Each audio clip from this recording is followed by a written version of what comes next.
राऊत साहेब, काल मुख्यमंत्री देवेंद्र फडणवीस यांनी विधानसभेत स्पष्टीकरण दिले किंवा त्यांनी भूमिका मांडली आहे, त्यांनी निवेदन केलंय. कनेक्टिंग लिंकवरून जी काही टीका झाली, मुख्यमंत्री असतील किंवा सरकार, त्याला त्यांनी प्रत्युत्तर दिलं. ते असं म्हणतात, एक वेळ मला शिव्या द्या पण महाराष्ट्राला बदनाम करू नका. नंबर 1. आणि नंबर 2, ते असं म्हणाले की ज्यांना साधं पुत्र विचारत नाही ते मुख्यमंत्र्यांना शिव्या देतात. महाराष्ट्राला एका संस्कारी मुख्यमंत्र्याची गरज आहे. संस्कारी. सध्याच्या मुख्यमंत्र्यांचे आणि त्या आधीच्या मुख्यमंत्र्यांचे संस्कार काय आहे हे गेले 4 वर्ष महाराष्ट्रानं अनुभवलं आहे. तुम्ही जनतेला कुत्रा म्हणताय, जनतेला भाडेके तट्टू म्हणताय. याच कुत्र्यांना हाडं टाकून तुम्ही मतं घेतलीत का? आणि या जे भाडेके तट्टू आहेत, या भाडेके तट्टूंना विकत घेऊन तुम्ही सत्तेवर आलात का? देवेंद्र फडणवीस हे एखाद्या सुलतानासारखे वागत आहेत. सुलतान, मोगल काळातले सुलतान असे वागायचे. आणि सुलतानाच्या विरुद्ध कोणी जनतेनं आवाज उठवला की त्याला ते कठोर शिक्षा द्यायची. देवेंद्र फडणवीस यांनी महाराष्ट्रामध्ये एक प्रकारे आणीबाणी घोषित केली. आणीबाणी. जनतेच्या कराच्या पैशातून एक प्रकल्प निर्माण करायचा, राबवायचा. त्याच्यामध्ये मूळ किमतीपेक्षा जास्त किमतीनं तो प्रकल्प पुरा करायचा. म्हणजे जनतेच्या पैशातले 200-500 कोटी रुपये खिशात घालायचे. मग त्या प्रकल्पाचा गाजावाजा करायचा, टी व्हीचे कॅमेरे लावायचे, आमच्यासारखं कोणीच नाही असं सांगायचं. आणि आम्ही नसतो तर हा प्रकल्प झालाच नसता वगैरे निवेदनं करायची. जनतेला मूर्ख बनवायचं. आणि त्यानंतर हा प्रकल्प जेव्हा कोसळून पडतो, जनतेच्या कराचा पैसा अशा प्रकारे भगदाडं पडतात आणि त्यावर जर जनता व्यक्त झाली, मग ते समाज माध्यमांवर असेल, वृत्तपत्रात असेल, टी व्हीला असेल, तर जनतेला भाडेके तट्टू, डॉग्स, कुत्रे असं म्हणून त्यांची चेष्टा करायची. हे फक्त सुलतानाच्या राज्यात होऊ शकतं. हे सुलतानाचं राज्य आहे. आणि सुलतानाबरोबर आजूबाजूला त्यांचे जे निजाम आहेत सगळे, ते फिदी टाळ्या वाजवत होते. काल बाकं वाजवत होते. लाज वाटली पाहिजे. छत्रपती शिवाजी महाराजांच्या महाराष्ट्रातली सुलतानशाही आहे. म्हणे महाराष्ट्र बदनाम करणाऱ्यांना सोडणार नाही. महाराष्ट्राच्या बदनामीचं सगळ्यात मोठं षडयंत्र जर कोणी रचलं असेल तर ते अमित शहानी रचलं, नरेंद्र मोदींनी रचलं. आणि खाण तशी माती, त्याच्या खाली देवेंद्र फडणवीस. काय बदनामी केली महाराष्ट्रात? सत्य बोलणं ही बदनामी आहे का महाराष्ट्राची? आपण विरोधी पक्षनेते असताना किती बेफाम आरोप करत होतात करोना काळापासून सर्व विषयांवर. ते जरा तुम्ही एकदा ऐकून पहा. महाराष्ट्रातले आमदार खासदार 50-50 कोटीला विकले आणि विकत घेतले. ही काय महाराष्ट्राची बदनामी नाही? तुम्ही आमदार खासदार विकत घेत असताना आणि त्याच्यावर सरकार बनवलं, यापेक्षा या राज्याची कुठली बदनामी झाली असं मला वाटत नाही. ही महाराष्ट्राची परंपरा कधीच नव्हती. छत्रपती शिवाजी महाराजांचा पुतळा तिथे मालवणला कोसळतो भ्रष्टाचारामुळे, ही काय या राज्याची बदनामी नाही? अशी किती उदाहरणं आम्ही तुम्हाला द्यायची की तुम्ही या राज्याची रोज बदनामी केली आहे. छत्रपती शिवाजी महाराजांची बदनामी केलेली आहे. तो भगतसिंग कोश्यारी होता इथे राज्यपाल. महात्मा फुल्यांपासून शिवाजी महाराजांपर्यंत त्याने जी वक्तव्य केली बदनामीकारक, आणि तुम्ही त्याचं समर्थन करत होतात. शिवरायांच्या बदनामीचं, महात्मा फुल्यांच्या बदनामीचं, डॉक्टर आंबेडकरांच्या बदनामी, जी काय महाराष्ट्राची बदनामी नाही? मिस्टर फडणवीस यांना वैफल्य आलं आहे, फ्रस्ट्रेशन आलेलं आहे, ते निराश आहेत, ते गोंधळलेले आहेत आणि त्याच्यामुळे जितके दिवस आपण या महाराष्ट्रात मुख्यमंत्रीपदी राहतो आहे तितके दिवस ते फावडे घेऊन बसलेले आहेत. बस पैसे काढायचे ठेकेदारांकडून. काल ज्या पद्धतीनं त्यांनी महाराष्ट्राच्या जनतेला कुत्रे, भाडेके, तट्टू, पत्रकारांनाही त्याने म्हटलेलं आहे, खरं म्हणजे तुमच्या राज्यामध्ये रोज खून, मारामाऱ्या, हत्या, बलात्कार होत आहेत, ही राज्याची बदनामी नाही का? ही राज्याची बदनामीच आहे ना. विधानसभेत तुम्ही रोज खोटं बोलताय, ही राज्याची बदनामीच आहे. तुमच्या विधानसभा अध्यक्षाला मराठी येत नाही, ही राज्याची बदनामी आहे. तुमच्या विधानसभेमध्ये संविधानाच्या विरोधात जाऊन तुमचे विधानसभा अध्यक्ष निकाल देतात, ही राज्याची बदनामी आहे. अजून काय पाहिजे तुम्हाला?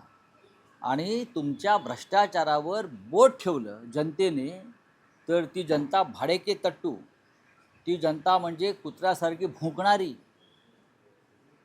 ही आणीबाणी उधळून लावली जाईल. नेपोलियन, अलेक्झांडर आणि सिकंदरसुद्धा आले आणि गेले, लक्षात घ्या. कोणताही स्वतःला जगज्जेता म्हणणारा या भूमीवर टिकला नाही. आरएसएसचा इतिहास त्याने वाचूनही लिहिलेला नवीन. खरा इतिहास वाचावा देवेंद्र फडणवीस यांनी. खरा इतिहासाचं पुस्तक त्यांना मी पाठवतो. आणि महाराष्ट्राची जनता ही वाघ आहे, शूर आहे, लक्षात घ्या. आज ती शांत दिसते आहे तुम्हाला. तुमच्यासारखी चोऱ्या माऱ्या करून सत्तेवरती आलेल्या लोकांनी सगळ्यात जास्त या राज्याची बदनामी केली आहे. तुम्ही सरळ मार्गानं सत्तेवर आलेला नाही आहात, ही या राज्याची बदनामी आहे. तेव्हा देवेंद्र फडणवीस यांनी या राज्याच्या जनतेची माफी मागायला पाहिजे. त्यांना कुत्रा आणि भाडेके तट्टू म्हटल्याबद्दल या राज्याच्या स्वाभिमानी जनतेचा इतका घोर अपमान राज्याच्याच मुख्यमंत्र्यांनी कधी केला नव्हता. यालाच वैफल्य म्हणतात, फ्रस्ट्रेशन. राऊतसाहेब, काल विधान भवनात आणखी एक घटना घडली. शरद पवार हे सीमा प्रश्नासंदर्भात बैठकीला आले होते. या बैठकीनंतर शरद पवारांनी उपमुख्यमंत्र्यांच्या दालनात पक्षाची बैठक घेतली, त्यांच्या स्वतःच्या पक्षाची बैठक, ज्याला आमदार खासदार उपस्थित होते. उपमुख्यमंत्र्यांनीही मंत्रिमंडळाची बैठक अर्धवट सोडून शरद पवारांचं आपल्या दालनात स्वागत केलं. शरद पवार हे नक्कीच मोठे नेते आहेत, आदरणीय आहेत. पण एखाद्या ज्या गद्दारानं आपलं सरकार पाडलं, ज्या गद्दारानं आपलं सरकार पाडलं, त्या गद्दाराच्या छताखाली जाऊन अशा प्रकारच्या बैठका घेणं, ह्याच्यामुळे मोठ्या नेत्याची विश्वासार्हता ही कमी होते आणि घसरते. माननीय शरद पवार हे मोठे नेते आहेत, आदरणीय आहेत. पण ज्या एकनाथ शिंदेंनी या महाराष्ट्राला भ्रष्टाचाराची आणि गद्दारीची वाळवी लावली, कीड लावली, का अख्खं विधानभवन का ओस पडलं होतं का? समोर राष्ट्रवादी भवन आहे, समोर वाय.बी. चव्हाण प्रतिष्ठान आहे. हे आमचं एका निष्ठावंत कार्यकर्त्याचं हे मत आहे, हे मत आहे. आम्ही कधीही गद्दारांच्या अशा ठिकाणी जाऊन आमच्या पक्षाच्या बैठका घेण्याचं एवढे आम्ही काय म्हणतात ते सहिष्णू नाही आहोत. आणि एवढं आमचं मन नक्कीच मोठं नाही, आम्ही करणार सुद्धा नाही. ज्यांचं आहे त्यांनी ते करावं, पण आम्हाला ते मान्य नाही. त्यांना जर कोणाला पटत असेल त्याने ते करावं. ते ह्यामुळे राष्ट्रवादी काँग्रेस पक्षाची विश्वासार्हता कमी होते. राऊतसाहेब, तुमचं खूप लोडेड विधान आहे. या आधीही शरद पवारांच्या राजकीय विश्वासार्हतेवर अनेक स्तरावर प्रश्नचिन्ह किंवा टीका झालेली आहे. प्रश्न नाही, मला असं विचारायचं, त्यांना पहिल्यांदा म्हणजे तुम्ही त्यांचे इतके निकटवर्ती आहे ना, तुम्ही महाविकास आघाडी सरकार स्थापन करण्यामध्ये पवार आणि तुम्ही होता. बघा, आमचं तुमच्याकडून हे विधान येते म्हणजे नक्कीच तुम्ही स्वतः, तुमचा पक्ष, उद्धव ठाकरे हे काल पवारांनी जी कृती केली त्यामुळे दुखावलेले दिसतात. नाही, सगळेच दुखावलेले असतील. आम्ही जर असतो तर आम्ही अजित पवारच्या दालनात जाऊन आमच्या पक्षाची बैठक घेतली नसती. आमच्या दृष्टीनं त्यांनी शरद पवारांशी बेईमानी केली, हे आम्ही लक्षात ठेवलं असतं. आणि आम्ही ते पथ्य पाळलं असतं, नक्कीच पाळलं असतं. त्याच्यामुळे महाविकास आघाडीतल्या अनेक घटकांनी पथ्य पाळायला पाहिजे. नाही, पण राऊत साहेब हे काही पहिल्यांदा होत नाहीये. शरद पवार यांनी याआधीही एकनाथ शिंदे मुख्यमंत्री असताना वर्षा या निवासस्थानी जाऊन बैठक केली नाही, होती. नाही, त्यावेळेस अदानीचे अधिकारी तिथे उपस्थित होते. मुख्यमंत्र्यांना पवार हे अनेकदा करतात.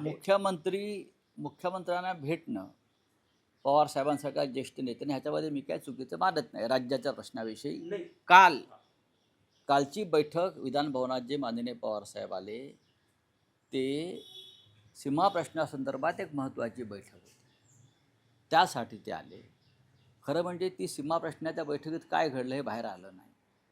सीमा प्रश्नाच्या बैठकीला राज्याच्या मुख्यमंत्र्यांनी किती प्रमुख नेत्यांना बोलवलं होतं मला सांगा ना तुम्ही. आम्ही त्यातली एक पार्टी आहोत. शिवसेना ही या चळवळीतली, या संघर्षातली एक महत्त्वाची पार्टी आहे. काय चर्चा झाली तिथे? आपले वकील का उपस्थित राहत नाहीत सुप्रीम कोर्टामध्ये? किती वर्ष झाली हा खटला प्रलंबित आहे? राज्याच्या मुख्यमंत्र्यांना याच्याविषयी किती जाणीव आहे की मराठी माणूस तिथे जो हाल अपेष्टा भोगतो आहे त्यातून तोडगा निघावा, यासाठी त्यांची काय भूमिका आहे आणि काय चर्चा झाली? तुम्ही पुढल्या बैठकीला काय तारीख दिलीत आणि परत एक बैठक तारीख घेत आहे का? सीमा प्रश्नाच्या बैठकीपुरतं शरद पवारांचं विधानभवनात येणं आम्ही बघा, त्यांनी काय करावं हा त्यांचा पक्षाचा प्रश्न आहे. पण एकनाथ शिंदेंच्या दालनामध्ये तुम्ही जाता आणि तुमच्या पक्षाची बैठक घेता, हे बाब शिवसेनेला दुखावणारी आहे. नाही, पण राऊत साहेब ही जी कृती आहे, अलीकडच्या काळात शरद पवार आणि त्यांच्या पक्षाच्या बाबतीत अनेक चर्चा असतात की अजित पवारांचा पक्ष आणि त्यांचा पक्ष विलिनीकरण होणार. एक चर्चा अशी असते की पवारांचा पक्ष हा NDA बरोबर जाणार. असं सगळं सुरू असताना काही आमदार, त्यांच्या पक्षाचे खासदार या बैठकीला उपमुख्यमंत्र्यांच्या दालनात होते. पण रोहित पवार हे त्या बैठकीला गेले नाही. त्यांचं असं म्हणणं होतं की काही झालं तरी आमचा पक्ष शरद पवार हे NDA बरोबर जाणार नाही. पण ही जी कालची कृती आहे पवारांची, तुम्हाला असं वाटतं का? ते NDA बरोबर जाणार नाहीत हे मी खात्रीनं सांगतो. आज सामनात तसा मी अग्रलेख पण लिहिलेला आहे. शरद पवारांच्या विचारधारेविषयी शंका घेण्याचं मला कारण नाही. मी त्यांना फार जवळून पाहतो. पण कालच्या कृतीविषयी मात्र शिवसेना ही, ज्याला तुम्ही इंग्रजीमध्ये म्हणता की अस्वस्थ झाली, की ह्या गोष्टीची या गोष्टीची गरज नव्हती. तुम्ही काय महाराष्ट्राला दाखवताय? तुम्ही गद्दारांना प्रतिष्ठा देताय. गद्दारांना प्रतिष्ठा द्यायची असेल तर मग तुमच्या पक्षात जी बेईमानी झाली त्याच्याविषयी बोलण्याचा अधिकार नाही. तुमच्या पक्षाची गद्दारी झाली अजित पवारांच्या नेतृत्वाखाली, त्याला आम्ही गद्दारीच म्हणतो, बंडखोरी वगैरे म्हणत नाही. ही गद्दारीच आहे. मग त्या गद्दारांविरुद्ध कोर्टात जाणं किंवा त्यांच्याविषयी भूमिका घेणं हे कशा करता? आम्ही आमच्या गद्दारांविरुद्ध लढतो आहोत ना. आणि तुम्ही त्यांना प्रतिष्ठा कशाला देताय? मग कोण आहेत ते? ते का यशवंतराव चव्हाण आहेत का? एकनाथ शिंदे म्हणजे यशवंतराव चव्हाण आहेत का, की शंकरराव चव्हाण आहेत का, की वसंतराव दादा पाटील आहेत का, की वसंतराव नाईक आहेत, की विलासराव देशमुख आहेत, की मनोहर जोशी आहेत, की त्यांच्या दालनात जाऊन तुम्ही कोणीही अशा प्रकारचे बैठक? आम्हाला हे मनाला लागलेली गोष्ट आहे. मी जरी त्यांचे आणि माझे संबंध अत्यंत स्नेहाचे आणि प्रेमाचे असले तरी मी माझ्या पक्षाच्या भूमिकेवर ठाम आहे. गद्दारी ही गद्दारी आहे. ममता बॅनर्जींच्या पक्षात झालेल्या गद्दारीवर मी त्याच पेशाने बोलतो. लक्षात घ्या, गद्दारांना माफी नाही तरच ह्या महाराष्ट्राला लागलेली गद्दारीची कीड दूर होईल. जर मोठे नेते गद्दारांना प्रतिष्ठा देत राहिले तर या राज्याची बदनामी होणारच. नाही, पण राऊत साहेब या सगळ्या प्रकरणात तुम्ही म्हणतात तुमचं पक्षाचं मन दुखावलं गेलं आहे. पुढच्या काळात हाच विषय घेऊन शरद पवारांशी तुम्ही बोलणार आहात, 100% चर्चा करणार आहात? माननीय पवार साहेबांशी मी कधीही बोलू शकतो. माझं त्यांच्यावरती प्रेम आहे, त्यांचे माझ्यावरती प्रेम आहे. तरीही हा जो एक विषय आहे हा विषय आमच्यासाठी पक्ष म्हणून गंभीर आहे. हा पक्ष म्हणून गंभीर आहे. आम्ही तुमच्या पक्षातल्या गद्दारांना कधीच प्रतिष्ठा देणार नाही. ज्यांनी तुमच्याशी गद्दारी बेईमानी केली आहे, आम्ही त्यांच्या दालनात त्यांच्या छताखाली जाऊन आमच्या पक्षाच्या बैठका घेणार नाही, हे आत्ता सांगतो. चला. आणखी एक विषय होता राऊत साहेब, तुम्ही काल एक डॉक्टरांसंदर्भात डॉक्टरांची मारहाण झाली. नगरसेवक रमेश म्हात्रे आहेत, त्यांनी स्वतःला रुग्णालयात ऍडमिट करून घेतलेले प्रकृती अस्वस्थ्यामुळे. त्यांच्यावर गुन्हा देखील दाखल झालेला असून त्यांना रुग्णालयात दाखल करून घेणाऱ्या डॉक्टरांची चौकशी व्हायला पाहिजे.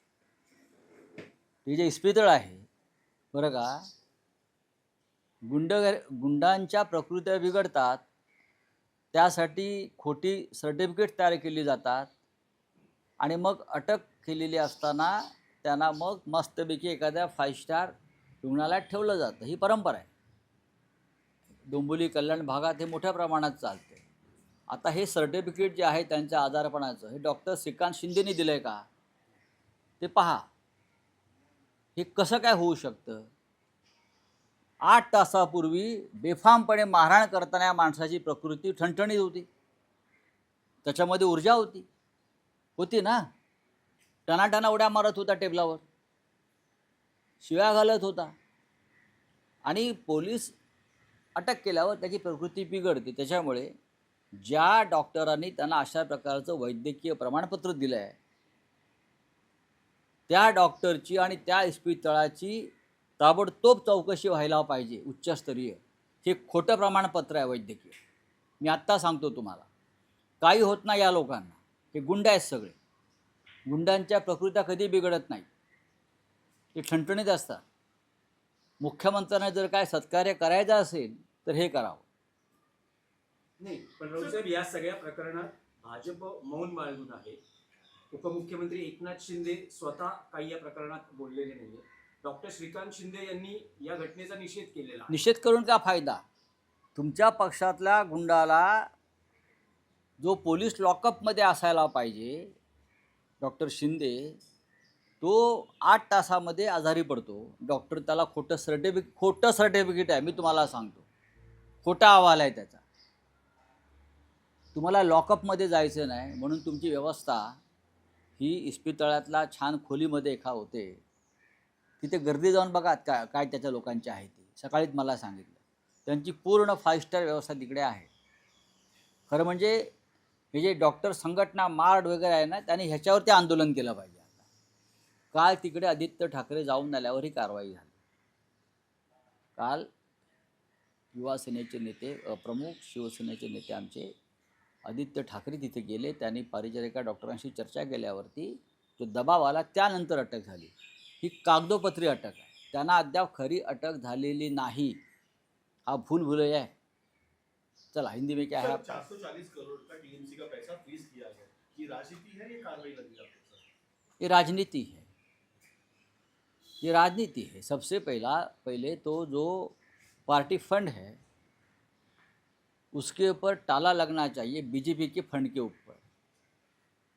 बहुत से ऐसे कंपनीज़ है, फैक्ट्री है, कॉरपोरेट्स है, जिनके ऊपर ईडी ने कार्रवाई की है और उसके बाद वो पैसा चला गया है बीजेपी के खाते में, इलेक्टोरल बॉन्ड में. तो उनकी इंक्वायरी नहीं होगी, पैसा कहाँ से आया. बीफ एक्सपोर्ट करने वाली कंपनी ने लगभग 2000 करोड़ बीजेपी को दिया है. और एक गोवंश सत्ताबंदी की बात करते, तो सबसे पहले अकाउंट अगर फ्रीज करना है, इंक्वायरी करनी है, तो बीजेपी का अकाउंट की इंक्वायरी करनी चाहिए. एकनाथ शिंदे का अकाउंट की फ्रीज करनी चाहिए.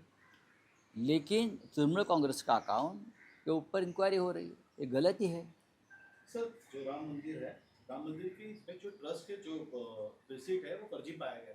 क्या ये ठगी का मामला हो नहीं, सकता है या पूरा फर्जी है. नहीं, ठगी है, लेकिन असली ठग तो बाहर है. SIT के रिपोर्ट में उनका नाम तक नहीं है, चंपत राय का, गोपाल राव का, अनिल मिश्रा का नाम ही नहीं है ना.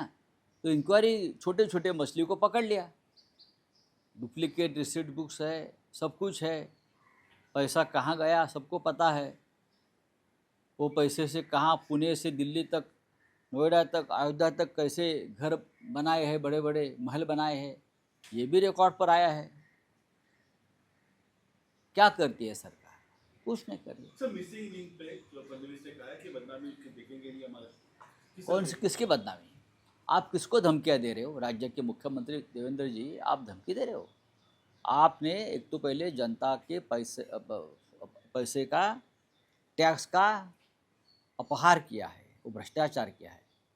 जिस पैसे से आपने ये 700 करोड़ का मिसिंग लिंक बनाया है, उसमें 200 करोड़ का घपला हुआ है। तो 200 करोड़ आपके जेब में चला गया है सबके।